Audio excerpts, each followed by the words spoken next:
الحمد للہ جعل الجنة جزاء العمل المبرور نحمده سبحانه ونشكره على كل فضل وخير ميسور لا الہ الا اللہ وحدہ لا شریک له وهو العفو الغفور۔ تمام قسم کی تعریف اللہ کے لیے ہے جس نے جنت کو پاکیزہ عمل کا بدلہ بنایا۔ ہم اللہ سبحانہ وتعالیٰ کی حمد بیان کرتے ہیں اور اس کا شکر ادا کرتے ہیں اس کے فضل اور حاصل ہونے والی خیر اور بھلائی کے اوپر جس کی اس نے ہمیں توفیق عطا کی۔ اللہ کے سوا کوئی معبود برحق نہیں، وہ اکیلا ہے، اس کا کوئی شریک نہیں، وہ درگزر کرنے والا، معاف فرمانے والا ہے۔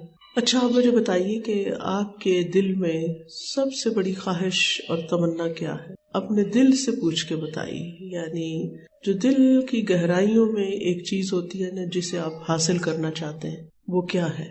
دل میں کیا آتا ہے؟ مجھے کیا مل جائے تو مجھے چین آ جائے، ایمان دے اور اللہ کی رضا مل جائے اور اللہ تعالیٰ مجھ سے راضی ہو جائے اور کہ اللہ سبحانہ تعالیٰ کا دیدار نصیب ہو جائے اور شہادت مل جائے اور ایمان والی زندگی اور شہادت والی موت ہو۔ ٹھیک ہے، تو شہادت کس لیے حاصل کرنا چاہتے ہیں؟ جنت کے لیے۔ اور دیدار اللہ کا کہاں ملے گا؟ جنت میں۔ تو ہمارے دل میں سب سے بڑی خواہش پہ جنت کا حصول ہونی چاہیے کہ اللہ تعالیٰ بس وہ گھر مل جائے۔ کس کس کو غم لگتا ہے کہ اس کا دنیا میں اپنا کوئی گھر، ذاتی گھر نہیں؟ بس دو چار لوگ ہیں جن کو پریشانی ہے، باقی سب مطمئن ہے نا؟ ایسا ہو ہی نہیں سکتا۔ کسی بھی ایسے شخص سے جو کرائے کے گھر میں رہتا ہو یا جس کا اپنا کوئی گھر نہ ہو، اس کے دل کا حال ذرا پوچھیں، اس کا دل کھول کے دیکھیں اس کی حالت کیا ہوتی ہے۔ اس کا سب سے بڑا غم یہی ہوتا ہے کہ ہمارا اپنا گھر ہو جائے، چاہے وہ عمر کے کسی بھی حصے میں پہنچا ہوا ہو، چاہے اس کی اپنی دنیا میں چند دن کی زندگی باقی ہو، لیکن اس کی خواہش اور تمنا یہی ہوگی کہ میرا اپنا گھر بن جائے۔ اور اس کے لیے لوگ اپنی ساری زندگی کے ایسٹس جمع کرتے ہیں، یعنی ہر طرح کی بچت اور ہر طرح کے پیسے جمع کر کے، جو ماں باپ سے ملے وہ بھی، جو کمائی کے ہیں وہ بھی، کوئی قرضہ لیا وہ بھی، یعنی ہر طریقہ اختیار کرتے ہیں کہ کسی طرح گھر بنا لے۔ ہے یا نہیں؟ اب میرا ایک سوال ہے آپ سے، اور وہ سوال یہ ہے کہ جتنی تڑپ اور جتنا غم اور جتنی فکر اور جتنی پریشانی اور جتنی کوشش آپ کی دنیا کا گھر بنانے کے لیے ہے، کیا اتنی ہی جنت کے حصول کے لیے بھی ہے؟ تو آپ دیکھیے کہ ہمارا غم، فکر، پریشانی کیا ہونی چاہیے کہ ہم اس کامیابی کی منزل تک پہنچ جائیں۔ تو اس لیے دنیا میں کوئی بھی غم آپ کو ستا رہا ہو، کسی بھی چیز کی کمی، کسی کی زندگی میں بیٹے کی کمی ہوتی ہے تو وہ ساری اس نے پریشانی مول لی ہوئی ہوتی ہے کہ بیٹا نہیں ہے، ہمارا کیا بنے گا۔ کسی کے پاس اولاد ہی نہیں ہے تو اس کو یہی غم اور رنج کھائے جا رہا ہے کہ اولاد نہیں ہے تو کیا بنے گا۔ کسی کی شادی نہیں ہوئی تو اس کو یہی غم کھا رہا ہے کہ شادی نہیں ہوئی ابھی تک، عمر گزرتی جا رہی ہے۔ اگر اپنی ہوئی اور بچوں کی نہیں ہوئی تو وہ ایک الگ غم پالا ہوا ہے، اگر بچوں کی نہیں ہوئی تو وہ بھی ایک الگ غم ہے۔ گویا ہم مختلف غموں میں جی رہے ہیں، اور افسوس کے ساتھ یہ کہنا پڑتا ہے کہ یہ سارے غم دنیا کے متعلق ہیں جس نے ختم ہو جانا ہے، اور ہم آخرت کے بارے میں حقیقی غم نہیں رکھتے، حقیقی فکر نہیں رکھتے، اصلی سچی فکر نہیں ہے ہماری کہ وہاں کیا ہوگا، ہمارا موت کیسے آئے گی، قبر کیسی ہوگی، حشر کے دن کہاں کھڑے ہوں گے، اور پھر اللہ سبحانہ تعالیٰ کے سامنے جب جا کے کھڑے ہوں گے تو پھر کیا ہوگا۔ دن میں کتنی دفعہ سوچتے ہیں ہم کہ جب میں اللہ کے سامنے کھڑی ہوں گی تو میرا کیا حال ہوگا؟ کتنی دفعہ خیال آتا ہے؟ 1 دفعہ، 2 دفعہ، 5 دفعہ، 10 دفعہ؟ ہارڈلی خیال ہی نہیں آتا۔ ہو سکتا ہے زندگی میں کبھی خیال نہ آیا ہو۔ مومن کے لیے وہ لمحہ بڑا ہی خوشی کا ہوگا، جو اللہ کو راضی کرنے کی فکر میں لگا رہا ہے اس دنیا میں، اس کے لیے یہ وقت بڑا ہی خوشی کا ہوگا کہ اللہ تعالیٰ خوشی سے اس سے ملاقات کریں گے، اور یہ ہر خوشی سے بڑھ کر خوشی ہوگی، اور اس سے بڑی حسرت کوئی نہیں ہوگی کہ جب انسان کو یہ پتا چلے گا کہ اللہ تعالیٰ اس سے ناراض ہے۔ جب دنیا میں کوئی پیارا انسان آپ سے ناراض ہو جاتا ہے تو پھر آپ کی کیفیت کیا ہوتی ہے؟ کیا آپ کو چین آتا ہے؟ مثلاً ہسبینڈ ناراض ہو جائے، شوہر ناراض ہو جائے، یا باپ ناراض ہو جائے، یا امی ناراض ہو جائے، تو پھر کیا ہوتا ہے؟ دل کی کیفیت کیا ہوتی ہے؟ دل کی حالت کیا ہوتی ہے؟ دل نہیں لگتا نا کسی بھی کام میں۔ جس کو جس سے زیادہ محبت ہوتی ہے اس کی ناراضگی اتنی ہی زیادہ تکلیف دیتی ہے۔ تو اگر قیامت کے دن یہ پتا چلا کہ اللہ تعالیٰ راضی نہیں تو پھر کیا ہوگا؟ اس سے بڑا کوئی غم اور فکر اور پریشانی ہو سکتی نہیں۔ تو بہرحال ہمیں دنیا کے گھروں سے زیادہ جنت کے حصول کے لیے فکر اور کوشش کرنی چاہیے، کیونکہ جنت اللہ کے مہمانوں کے رہنے کی جگہ ہے۔ دنیا میں ہمارا گھر کیسا بھی ہو، لیکن جب کوئی مہمان آتا ہے تو ہم اپنا بیسٹ اس کو پیش کرتے ہیں، رہنے کے لیے، کھانے کے لیے، ہر لحاظ سے بہترین دیتے ہیں تاکہ وہ خوش ہو کر جائے۔ تو اللہ تعالیٰ بھی اپنے مومن بندوں کو جب خوش کریں گے تو انہیں ایسی جنتوں میں بسائیں گے جن کے نیچے نہریں بہہ رہی ہوں گی، اور اس کو اللہ تعالیٰ نزلا من عند اللہ قرار دیں گے کہ یہ اللہ کی طرف سے مہمانی کے طور پر ہے۔ مہمان سے تشبیہ اس لیے دی کہ مہمان کو خوش رکھا جاتا ہے، تو اللہ تعالیٰ اپنے بندوں کو جنت میں کیا کرے گا؟ خوش رکھے گا۔ اور جنت سب سے بہترین ٹھکانہ ہے، اس سے اچھی جگہ کوئی نہیں، دنیا میں ایسی کوئی جگہ ہے ہی کوئی نہیں۔ سورۃ فرقان میں آتا ہے اصحاب الجنت یومئذ خیر مستقرا واحسن مقیلا، اس دن جنت والے ٹھکانے کے اعتبار سے نہایت بہتر اور آرام گاہ کے اعتبار سے کہیں اچھے ہوں گے، یعنی اس سے اچھی جگہ کوئی ہے ہی نہیں۔ یہ اصل عیش کا گھر ہے، اصل خوشی کا گھر ہے، ایسی جگہ جسے نہ کسی آنکھ نے دیکھا، نہ کسی کان نے اس کے بارے میں سنا، اور دل میں کوئی اس کا خیال بھی نہیں لا سکتا۔ یعنی ہم بعض اوقات خیالی پلاؤ پکاتے ہیں نا کہ ایسی جگہ ہو، ایسا گھر ہو، ایسے بچے ہوں، ایسی فلاں چیز ہو، اور بہترین سے بہترین چیز اپنے دل میں لاتے ہیں کہ ہمیں ملے، لیکن جنت جو ہے وہ ان سب چیزوں سے بہتر ہے، کیونکہ اس کی خوبصورتی کو آپ امیجن بھی نہیں کر سکتے، تصور میں بھی نہیں لا سکتے۔ فرشتے بھی جنت کے حسن و جمال سے مروب ہو گئے تھے، امپریس ہو گئے تھے۔ رسول اللہ صلی اللہ علیہ وسلم نے فرمایا کہ اللہ عز و جل نے جنت کی دیوار کا سونے اور چاندی کی اینٹ سے احاطہ کیا، پھر اس میں نہریں کھودی اور اس کے درختوں کو کاشت کیا۔ پھر جب فرشتوں نے اس کے حسن و جمال کی طرف دیکھا تو کہا طوبی لکی منازل الملوک، اے جنت تو کتنی خوش نصیب ہے کہ تو بادشاہوں کی منزل ہے، یعنی تیرے اندر آنے والا ہر شخص کیا ہے؟ بادشاہ ہے۔ تو اتنی خوبصورت جنت کہ جس کی دیوار سونے اور چاندی کی اینٹ سے بنی ہوئی ہے۔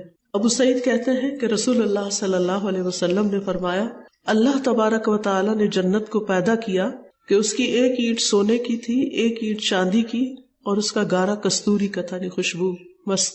اللہ تعالیٰ نے اسے کہا کلام کر، تو جنت کہنے لگی قد افلح المؤمنون، یقیناً فلاح پا گئے مومن۔ جنت کی مٹی میدے کی طرح سفید ہے۔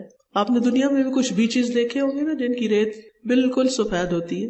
رسول اللہ صلی اللہ علیہ وسلم نے فرمایا اگر ناخن سے کم مقدار کے برابر بھی جنت کی کوئی چیز ظاہر ہو جائے، یعنی دنیا میں نظر آ جائے جنت کی کوئی چیز جو ناخن سے بھی چھوٹی ہو، تو وہ آسمان اور زمین کے کناروں کو چمکا دے، یعنی ہر چیز کو روشن کر دے۔ اور اگر جنت کا کوئی آدمی جھانکے یعنی دنیا میں اور اس کے کنگن ظاہر ہو جائے تو وہ سورج کی روشنی کو ایسے ہی مٹا دے جیسے سورج ستاروں کی روشنی کو مٹا دیتا ہے، یعنی اتنے چمکدار کنگن ہوں گے۔ رات کو کتنے ستارے نظر آتے ہیں کہ سورج آتا ہے تو سب کچھ غائب ہو جاتا ہے۔ تو اسی طرح جنت کا زیور سورج کی روشنی بھی ختم کر دے۔ ایک کوڑا رکھنے کی جگہ بھی زمین و آسمان سے بہتر ہے۔ جنت کا ایک چکر دنیا کے سارے غم بھلا دے، یعنی اگر کسی کو یہ موقع ملے کہ وہ جنت کے صرف ایک راؤنڈ لے لے تو دنیا میں کوئی غم اس کو غم نہ لگے، یعنی اس کی یادیں اتنی خوبصورت اس کے دل میں رہ جائیں کہ دنیا کی تکلیف دہ چیزیں اس کو یاد ہی نہ آئیں۔ اچھا یہ بتائیے کہ جنت کا سب سے بلند اور خوبصورت حصہ کون سا ہے؟ جنت الفردوس۔ وہ کہاں پر ہے؟ عرش کے سائے تلے۔ عبادہ بن صامت کہتے ہیں کہ رسول اللہ صلی اللہ علیہ وسلم نے فرمایا جنت میں 100 درجے ہیں، ہر 2 درجوں کے درمیان 100 سال کا فاصلہ ہے۔ سوچے کہ 100 سال میں جہاں کوئی پہنچے، 100 درجے، اور ایک جگہ سے لے کے دوسری جگہ جانے کے لیے کتنا فاصلہ چاہیے؟ 100 سال۔ آخرت میں 100 سال نہیں لگے گے، یہ دنیا کے حساب سے سمجھایا گیا ہے۔ اور پھر جیسا کہ زمین اور آسمان کے درمیان کا فاصلہ ہے، اور فردوس اس کا اعلیٰ ترین درجہ ہے، اس سے جنت کی 4 نہریں نکلتی ہیں، اور اس کے اوپر عرش الہی ہے۔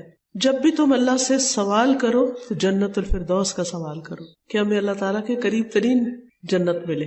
حضرت آسیہ نے کیا دعا مانگی تھی؟ رب ابن لی عندک بیتا فی الجنہ۔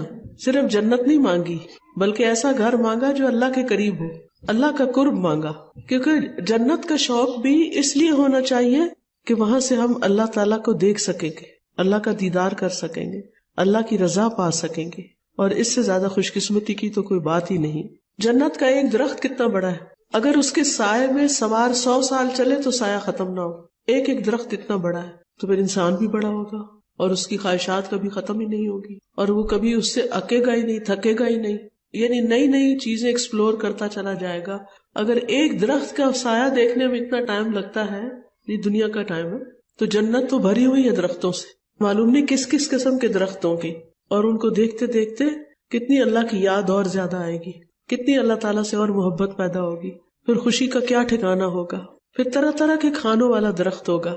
عتبہ بن عبد سلمی کہتے ہیں، میں رسول اللہ صلی اللہ علیہ وسلم کے ساتھ بیٹھا ہوا تھا، ایک اعرابی آیا، اس نے کہا اللہ کے رسول، میں نے آپ کو جنت کے ببول نامی درخت کا تذکرہ کرتے ہوئے سنا ہے، میرا خیال ہے کہ دنیا میں وہ سب سے زیادہ کانٹوں والا درخت ہے، ببول، آپ نے بھی نام سنا ہوگا، شاید دیکھا بھی ہو۔ تو رسول اللہ صلی اللہ علیہ وسلم نے فرمایا، اللہ تعالیٰ جنت میں ببول درخت کے ہر کانٹے کے بدلے، یعنی اس درخت کے اندر جو کانٹے ہوں گے، ہر کانٹے کے بدلے خصی بکرے کی خصیے کی طرح ایک چیز پیدا کرے گا، یعنی وہ کانٹا نہیں ہوگا بلکہ ایک چیز ہوگی، اس ایک کانٹے کے اندر 70 رنگ کے کھانے ہوں گے۔ آپ تو متنجن کتنے رنگ کا پکاتے ہیں؟ 7 رنگوں کا، 10 رنگوں کا، یعنی ایک درخت کے اندر ایک کانٹا، اور وہ کانٹے کی طرح تیز نہیں ہوگا۔ دنیا میں تو کانٹے ہوتے ہیں نا درخت کے، تو وہاں کانٹے نہیں ہوں گے بلکہ مختلف چیز ہوگی، جس کو جب کھولا جائے گا تو اس میں 70 رنگ کے کھانے ہوں گے، اور ہر کھانے کا رنگ دوسرے سے مختلف ہوگا۔ تو سوچئے کہ پھر انسان ایک وقت میں اگر ایک درخت کے پاس بھی بیٹھ گیا اور اس کا ایک کانٹا اتار لیا اور اس کو کھول کے بیٹھ گیا، تو اسی کو انجوائے کرتے کرتے کرتے کتنا خوش ہو جائے گا انسان۔ دنیا میں ایسی کوئی چیز ہے جس کے پیچھے ہم بھاگ رہے ہیں یا جس کے غم ہم نے پالے ہوئے؟ دنیا میں تو ایسی کوئی چیز نہیں، یہ چیز جنت میں ہی ملے گی، اور اس کے لیے پھر محنت کی ضرورت ہے۔ وہاں گھنے سائے ہوں گے، بے شمار پھل ہوں گے، من پسند پھل ہوں گے، وفاکہۃ مما یتخیرون، وہ پھل کبھی ختم ہوں گے ہی نہیں۔ دنیا میں تو یہ ہوتا ہے نا کہ بعض اوقات آپ کا ایک پھل کھانے کو دل چاہتا ہے، آپ مارکیٹ جاتے ہیں، دکاندار سے کہتے ہیں فلاں پھل چاہیے، وہ کیا کہتا ہے، بی موسم ختم ہو گیا، اب آپ کو نہیں ملے گا۔ اور اگر وہ کہیں سے لے کر آتے بھی ہیں تو کیا اس کا ذائقہ، رنگ، خوشبو کچھ ہوتا ہے؟ کولڈ سٹوریج میں بعض اوقات پھل رکھے ہوئے ہوتے ہیں اور اس میں سے بے موسم نکال کے دیتے ہیں، الٹا بیمار کرتے ہیں۔ لیکن جنت کے پھل وفاکہۃ کثیرۃ لا مقطوعۃ ولا ممنوعۃ، پھر بہتی ہوئی نہریں ہوں گی، خوشبودار پہاڑوں سے نہریں بہیں گی، یعنی پہاڑ ہوں گے جن کی خوشبو ہوگی اور وہاں سے پانی آئے گا۔ جب وہ پانی وہاں سے گزرے گا تو پھر پانی کیسا ہو جائے گا؟ کیسا ہو جائے گا؟ خوشبودار۔ دنیا میں تو آپ دیکھیں بعض جگہوں پر پانی جیسے سمندر کے کنارے آپ گئے، بڑی خوشی خوشی جاتے ہیں، تھوڑی دیر کے بعد کیا وہاں آنے لگتی ہے اسمیل، کیسی؟ مچھلیوں کی، مری مچھلیوں کی اسمیل آنے لگتی ہے، یا اور اسی طرح کی کسی چیز کی اسمیل آنے لگتی ہے۔ تو انسان کہتا ہے میں اتنی دور آیا ہوں یہاں، اور یہاں میں مزہ ہی نہیں کر رہا، وہ سب کچھ مل ہی نہیں رہا، تھک ٹوٹ کے انسان گھر آ جاتا ہے۔ پھر نہریں جو ہیں زمین کی سطح پر بہ رہی ہوں گی، اتنی گہری نہیں ہوگی کہ وہاں کا پانی کو ہاتھ بھی نہ لگا سکے۔ دنیا میں اگر آپ کسی نہر کے کنارے جائیں تو کیا کرنا پڑتا ہے؟ کافی نیچے اترنا پڑتا ہے، پھر نہر کو ٹچ کرتے ہیں آپ۔ اور پھر نہروں کے کنارے جو ہے موتیوں کے اور یاقوت کے، اور ان کی مٹی جو ہے وہ خالص کستوری ہوگی، کتنی خوبصورتی ہوگی وہاں۔ بلند و بالا گھر ہوں گے، اونچی نشستیں ہوں گی، سونے اور جواہرات سے بنے ہوئے تخت ہوں گے، خوبصورت بستر ہوں گے، ریشم کا لباس ہوگا، سونے اور موتی کے کنگن ہوں گے، سونے کے برتن ہوں گے، چاندی کے برتن ہوں گے، بہت سے مشروبات ہوں گے۔ تو آپ دیکھیے کہ یعنی جو مشروبات ہوں گے نا، ڈرنکس، وہ کئی قسم کے ہوں گے۔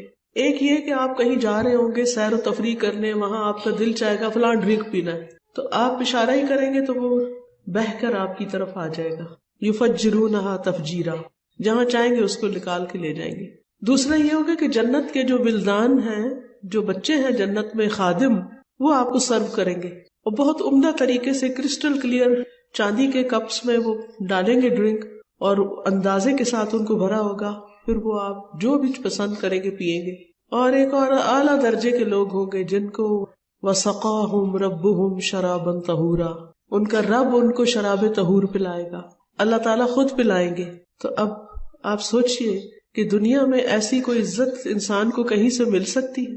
پھر بہت سے طرح کے مشروبات ہوں گے، پاکیزہ اور لذیذ ہوں گے، پاکیزہ بیویاں ہوں گی، جوان اور پھرتیلے خادم ہوں گے۔ وَيَطُوفُ عَلَيْهِمْ وِلْدَانٌ مُخَلَّدُونَ إِذَا رَأَيْتَهُمْ حَسِبْتَهُمْ لُؤْلُؤًا مَنثُورًا، ان کی خدمت کے لیے ایسے لڑکے دوڑتے پھر رہے ہوں گے جو ہمیشہ لڑکے ہی رہیں گے۔ جنت کے خادم ایسے ہوں گے کہ جب آپ ان کو دیکھیں گے تو یوں لگے گا جیسے موتی بکھرے ہوئے، اتنے صاف ستھرے اور خوبصورت۔ جنت میں حسن و جمال بڑھانے والے بازار ہوں گے کہ انسان ان بازاروں میں جا کے واپس آئے گا تو گھر والے کہیں گے تم لوگ تو اور زیادہ خوبصورت ہو گئے ہو. یہاں بازار کا ایک چکر لگ جائے تو کیا ہوتا ہے, پہلے حال سے بھی جاتا ہے انسان. جنت میں ہر خواہش پوری ہوگی, ہمیشہ کی زندگی ہوگی, کوئی وہاں سے نکالے گا نہیں, اور سب سے بڑی نعمت اللہ کا دیدار ہوگی, اور اللہ کے دیدار سے بڑھ کر کوئی چیز جنت والوں کو پیاری نہ ہوگی. اب سوال یہ پیدا ہوتا ہے کہ جنت میں جانے کا طریقہ کیا ہے؟ تو کچھ چیزیں ریمائنڈ کرا دیتی ہوں آپ کو, اپنے آپ کو بھی آپ کو بھی, کہ اگر جنت میں جانا تو کیا کیا کرنا ہوگا. اپنی اپنی چیک لسٹ بنا لیتے ہیں ہم.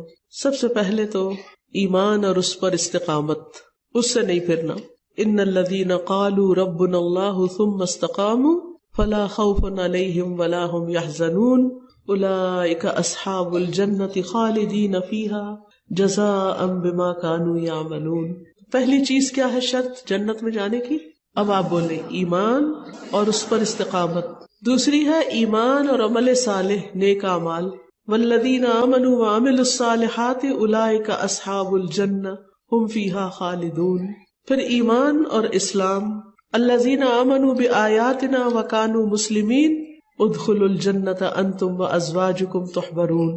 وہ لوگ جو ہماری آیات پر ایمان لائے اور وہ مسلمان تھے, فرما بردار تھے, اطاعت گزار تھے, ان سے کہا جائے گا تم اور تمہاری بیویاں جنت میں داخل ہو جاؤ, تم خوش کیے جاؤ گے, تمہیں یہاں خوش کر دیا جائے گا. پھر طہارت, پاکیزگی, صفائی, ظاہری بھی اور باطنی بھی. جنت میں جانے کے لیے کیا چاہیے؟ صفائی, طہارت, پاکیزگی, ظاہری اور باطنی. الذین تتوفاہم الملائکۃ طیبین یقولون سلام علیکم ادخلوا الجنۃ بما کنتم تعملون. جنہیں فرشتے اس حال میں فوت کرتے ہیں کہ وہ پاک صاف ہوتے ہیں, وہ کہتے ہیں سلام ہو تم پر, داخل ہو جاؤ جنت میں بوجہ اس کے جو تم عمل کیا کرتے تھے. اور اسی طہارت میں توبہ بھی ہے جو گناہوں سے پاک کرتی ہے انسان کو. یہ اندر کی طہارت ہے, صرف اندر کی طہارت نہیں چاہیے, صرف اندر کا تزکیہ نہیں چاہیے, ظاہری صفائی ستھرائی بھی چاہیے. ٹھیک ہے. پھر اللہ اور اس کے رسول کی اطاعت ہر معاملے میں. پھر اچھی نیت, صدق نیت. ھذا یوم ینفع الصادقین صدقہ, ہر کام اللہ کے لیے کرنا. پھر اللہ کا تقوی. پھر احسان کے ساتھ ہر کام کرنا, یہ جنت میں لے جانے کا باعث ہے.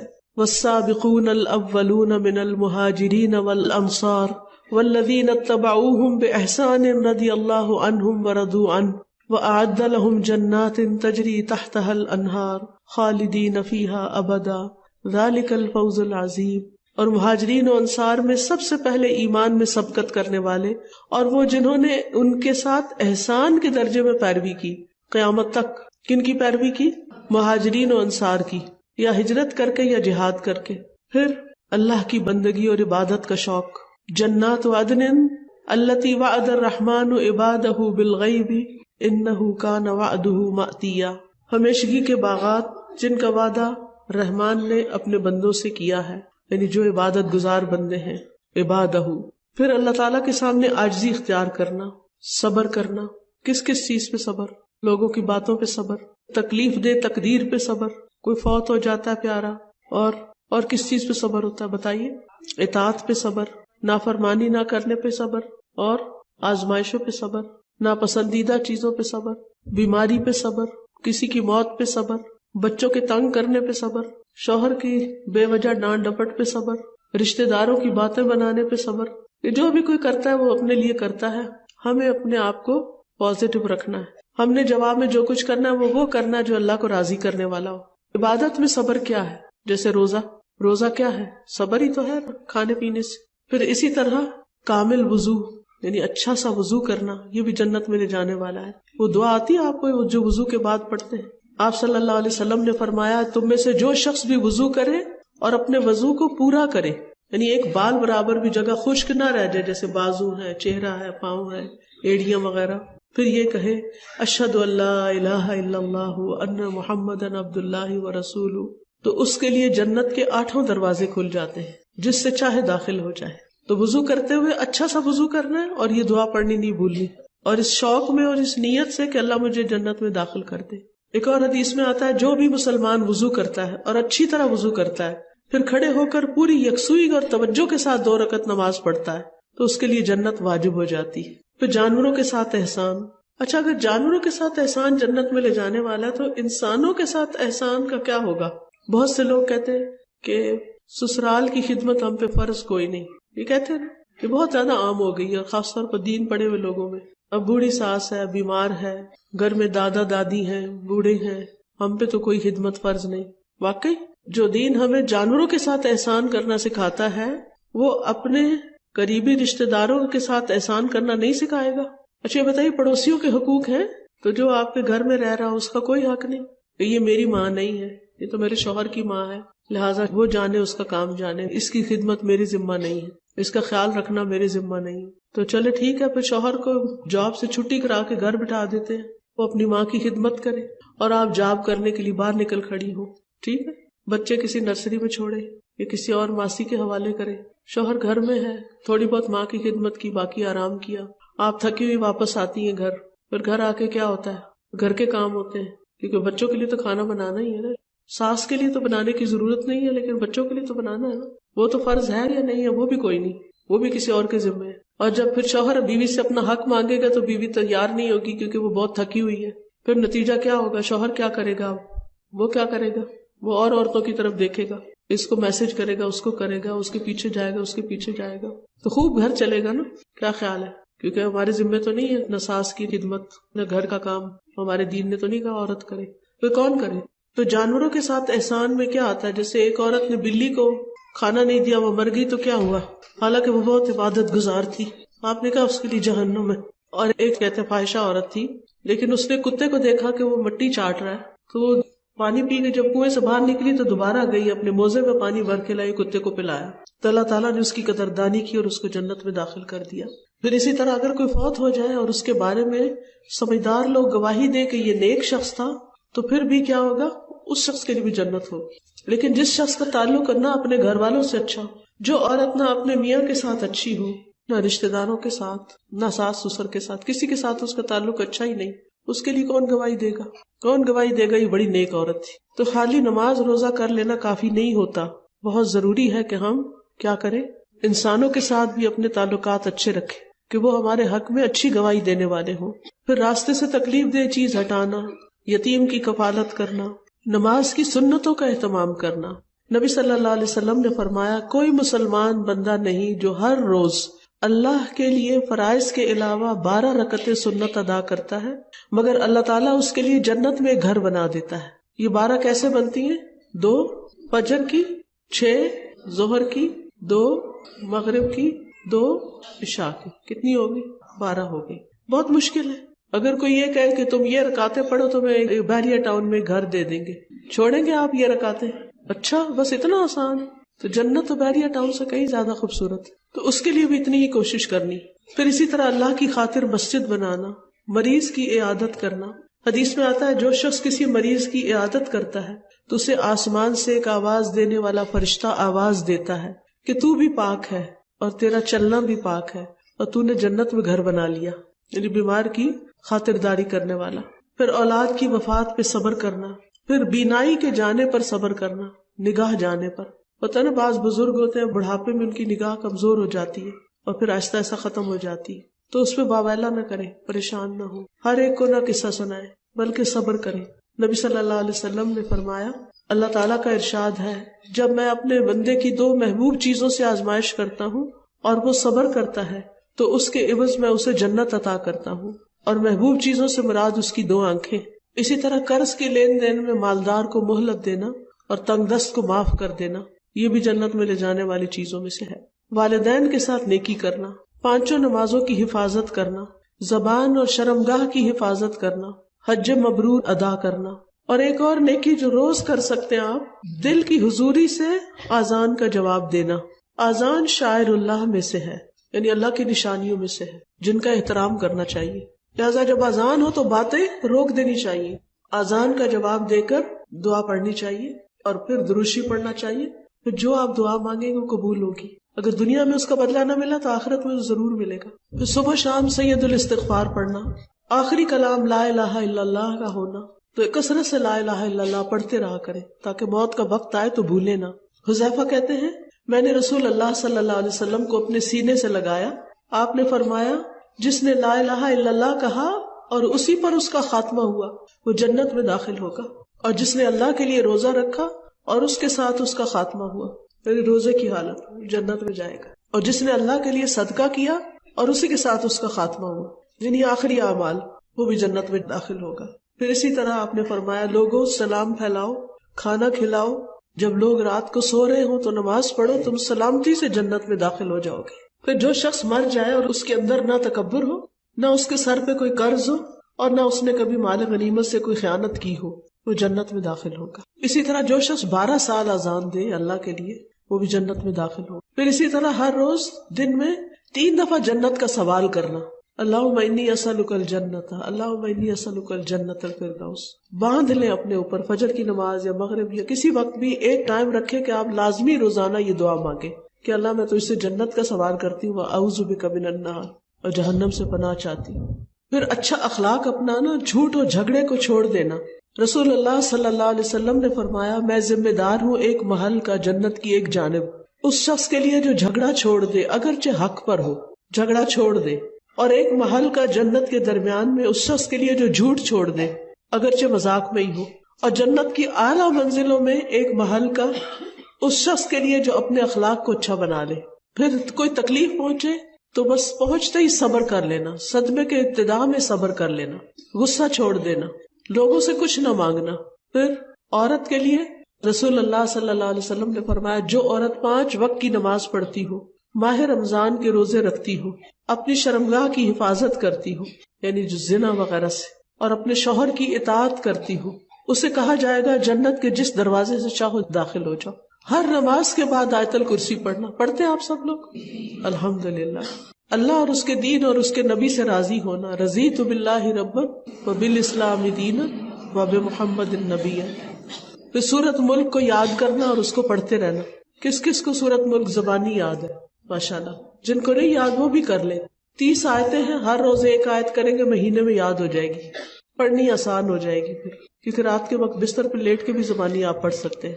پھر قرآن مجید پڑھتے رہنا اور اس پر عمل کرنا، کیونکہ قرآن مجید سفارش کرے گا اور اس کی سفارش مانی جائے گی، اور یہ اپنے پڑھنے والوں کے حق میں بحث کرے گا اور اس کی تصدیق کی جائے گی.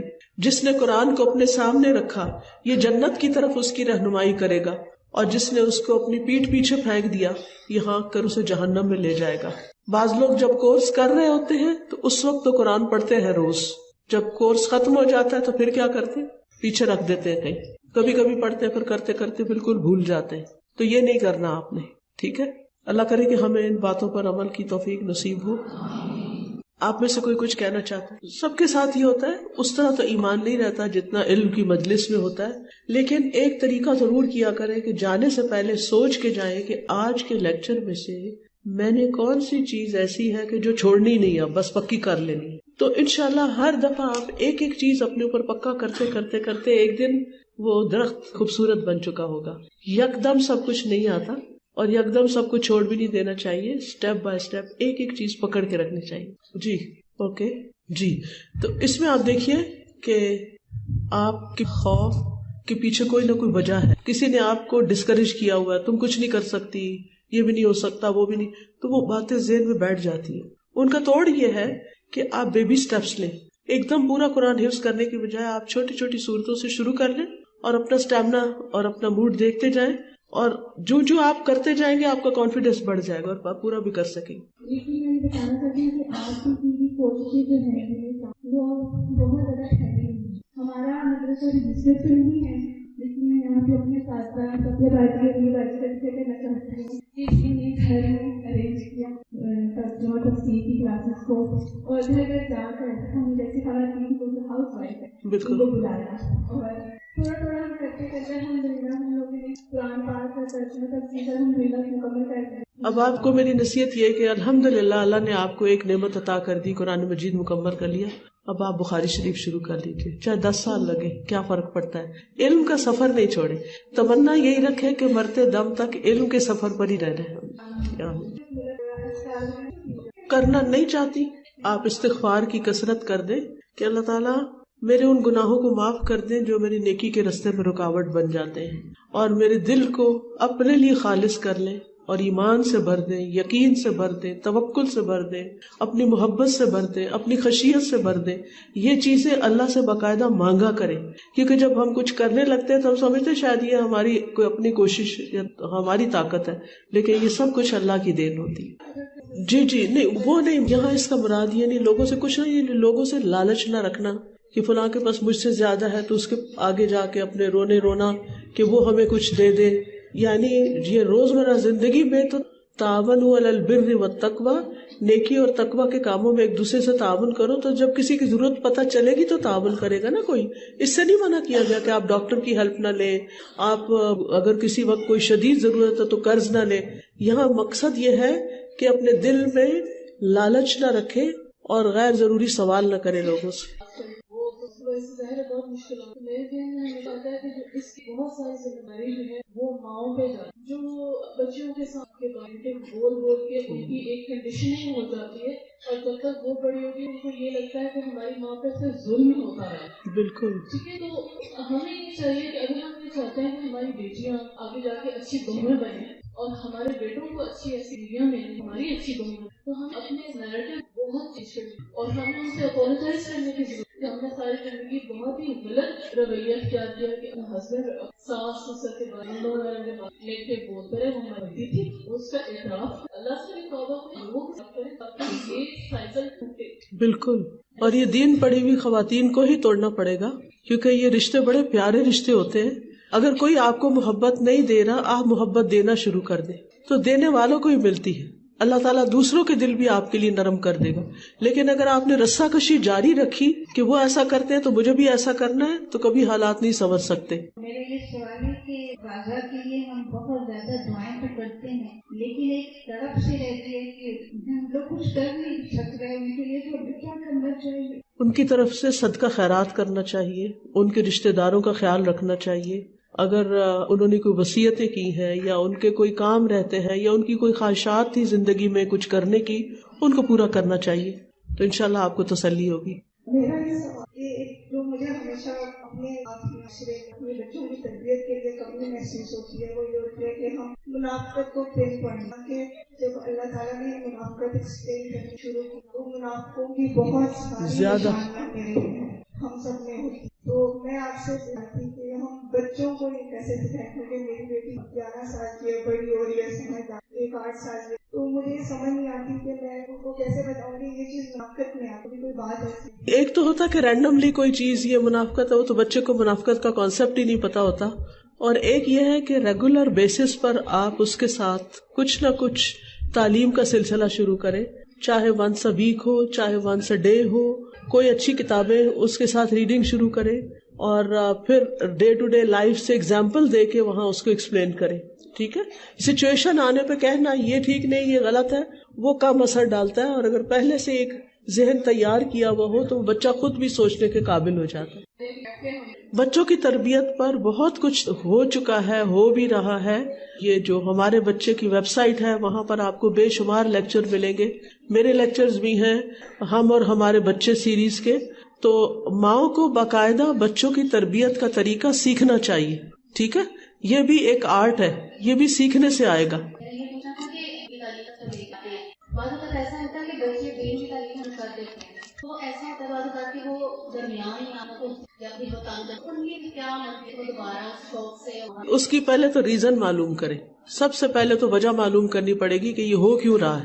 کیا آپ نے توجہ نہیں دے رہی یا اس کو کوئی چیز پریشان کر رہی ہے. یعنی جب تک وجہ نہ پتا چلے تو علاج بھی نہیں ہو سکتا. اور اس کے لیے خوب آیت کریمہ پڑھے، اللہ تعالیٰ سے مدد مانگے کہ اللہ مجھے سجھا کہ میں اب اس مسئلے کا حل کیسے کروں. یہ سب کے ساتھ ہی تقریباً ہوتا ہے. وہ کامن سا ایک ٹاپک آپ نے ابھی بات کی ہے کہ جھگڑا چور میں اگرچہ حق پر ہو.